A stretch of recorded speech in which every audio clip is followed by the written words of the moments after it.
How many quavers are in this first bar? I'm gonna count to 3. 1, 2, 3. Were you able to guess how many quavers did I write on this bar? I'm guessing not. Why is that? I don't think anyone can quickly find out how many quavers instantly, because when we are playing music, we don't have much time to count the number of beats here. This is the reason why we beam quavers. Sometimes we join 2 or 3 quavers together with a line. Instead of writing 2 tails like this, we would beam them with one thick line, a little thicker than the stem. Now this is the reason we normally beam quavers in groups of 2s or 4s to make it easy for us to count. Now when we are beaming notes together, we have to think of the time signature and group them according to the number of beats. So here we have 4 crotchet beats. So if I'm going to write all quavers in my first bar, I would need to beam the first 4 quavers together and my third and fourth beats together separately. So you know there are 2 quavers for 1 crotchet. There is one single rule that we need to remember. We do not beam the second and the third beats together. Right, so you can see this is your beat number 1, your beat number 2, your beat number 3, and the last 2 quavers is your beat number 4. Right, so we have 4 crotchet beats. So we normally group the first and second beats together and the third and fourth beats together. So never cross the second and third beats together. Let's take a look at the next bar. For example, so we have 6 quavers. Here is your beat number 1 and here's your beat number 2. There's 3 beats together. Now even in this case, we don't want to combine the second and third beats together. So I'm going to join the first and second beats together. So I can't really combine the third beat with this 4 group. I will have to write it separately and beam them together to show that it's the third crotchet beat. So make sure you don't cross the line between the first and second and the third and fourth beats. If it's like a 3/4 time signature, let's say the composer wanted to have all 6 quavers, then the rule doesn't apply when it comes to the second and third beats.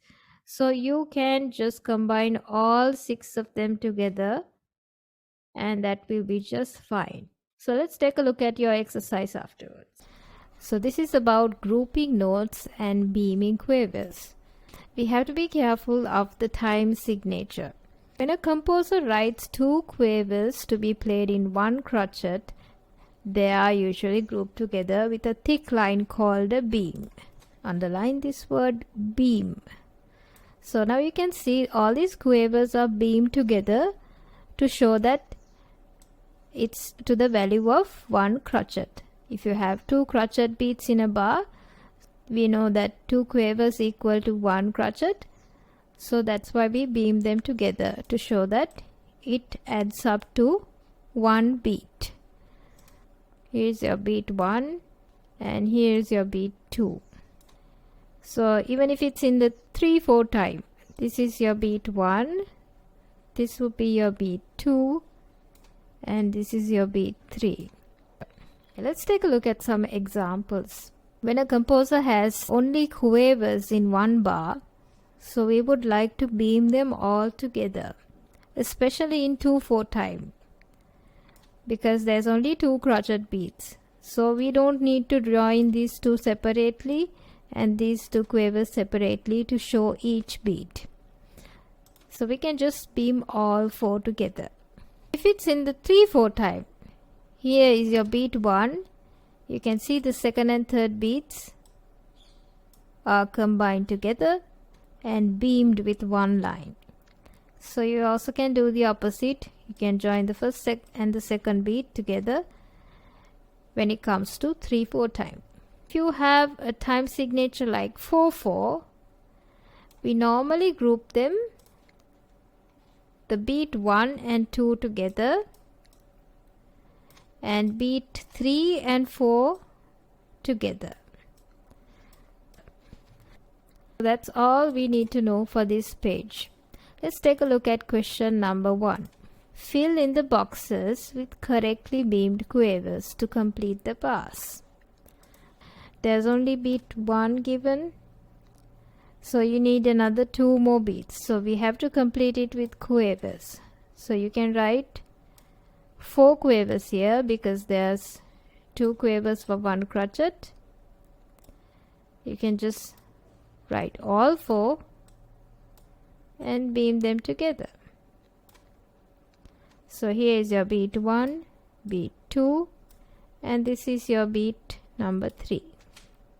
Let's do the second one. Our time signature is 4/4 time. We have the last 2 crochets given, so let's number them as beat number 4 and 3. So the first 2 beats are missing here. So what we can do is write 2 quavers equal to 1 crochet. Let's write 4 quavers and beam them together.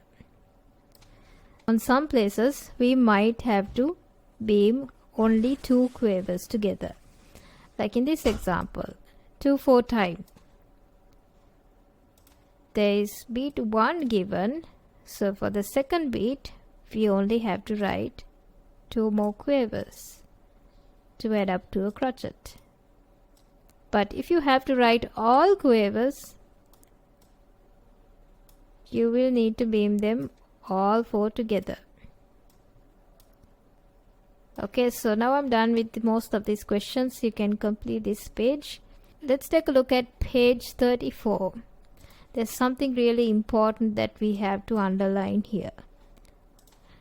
Never cross the barrier by beaming beats 2nd and 3rd together. Avoid beaming 2nd and 3rd beats. So make sure you don't combine or beam the 2nd and 3rd beats together. So let's take a look at question number 2. Fill in the colored boxes with correctly beamed quavers to complete the bars. Again, same question. All we have to do is beam the quavers together. Look at the second example. There is only 1 crochet given for us, and our time signature is 4/4 time. So you will need to complete 3 crochet beads with 6 quavers. So what I'm gonna do, I'm going to beam the first and second beads together by drawing 4 quavers and beam them.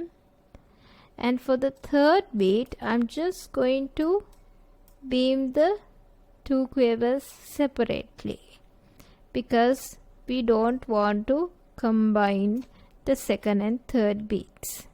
This is what you have to keep in mind. Let's go to the next one. Beat 1 is given, beat 2 is given. All we have to do is write beat 3 and 4 like that. Complete this whole question with quavers. And you can pause this video, and when you're done with this full question, you can go to the next. Right, so I think I'm done with this, and let's move on to the page 35.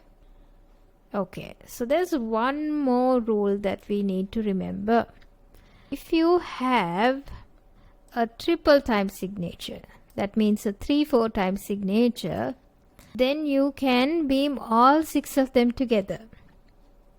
When a composer writes 6 quavers to be played in 3/4, they are normally beamed together. In the case of 3/4 time, second and third beats are okay to be joined, so you can complete them like this.